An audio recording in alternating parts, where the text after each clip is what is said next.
The Transformers. Mystery of Comvoy. That's right, I said Comvoy. It's supposed to say the word convoy, but somehow everyone in the programming and art department at Takara screwed up the name. They published it like that on both the art and cartridge.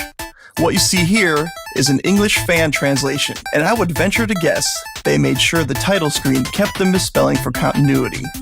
Or they were just trying to be funny. You see, in Japan, Optimus Prime is known as Convoy, and the mystery here, and I say this word loosely, plot, is how Optimus died.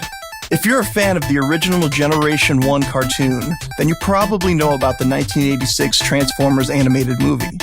In the movie, Prime and his nemesis Megatron duke it out to the death. The movie served as a link between Season 2 and 3 of the cartoon series, which aired in both Japan and the US. However, Japan didn't get the movie until years later, after the series run had ended. This left many fans in Japan curious as to what happened to Prime between Seasons 2 and 3. Rather than release the movie, Japan's answer was to develop and release this video game. So let's start this 8-bit masterpiece up and get some answers for ourselves, shall we?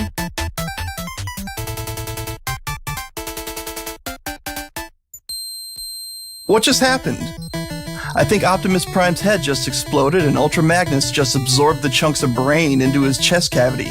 Or maybe he passed down the Matrix of Leadership, or the Allspark, or whatever the hell Transformers religious BS you subscribe to. By the way, do you like Optimus Prime? I hope not. He isn't in this much other than this opening screen, and then later his grayed out head appears randomly, floating in space for no reason. Enjoy what you get, I guess.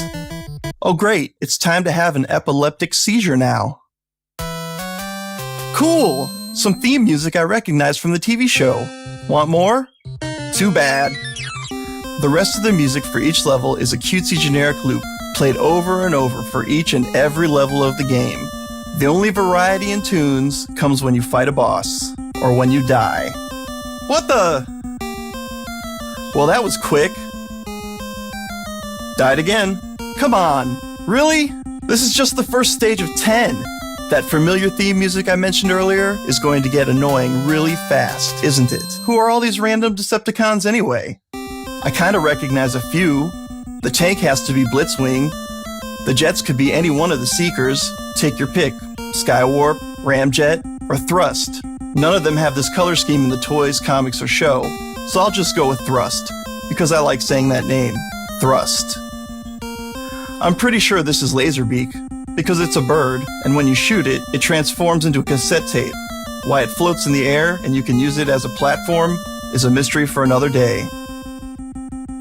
What is this thing? A Shrimpticon? I don't remember those from any continuity. Just look at these boss fights.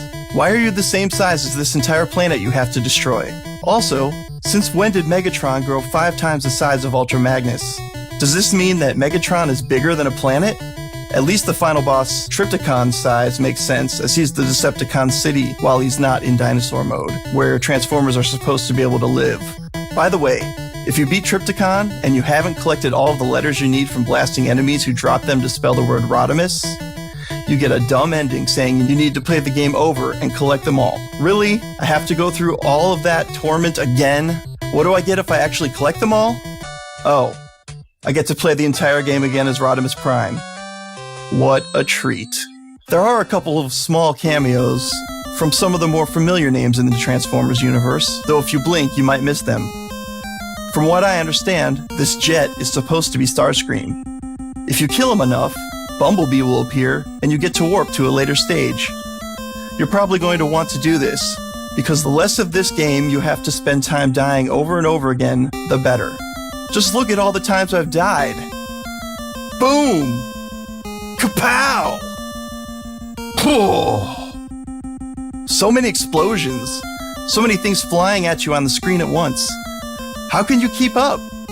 It's like a Michael Bay Transformers movie. Wait a second. It's all starting to come together.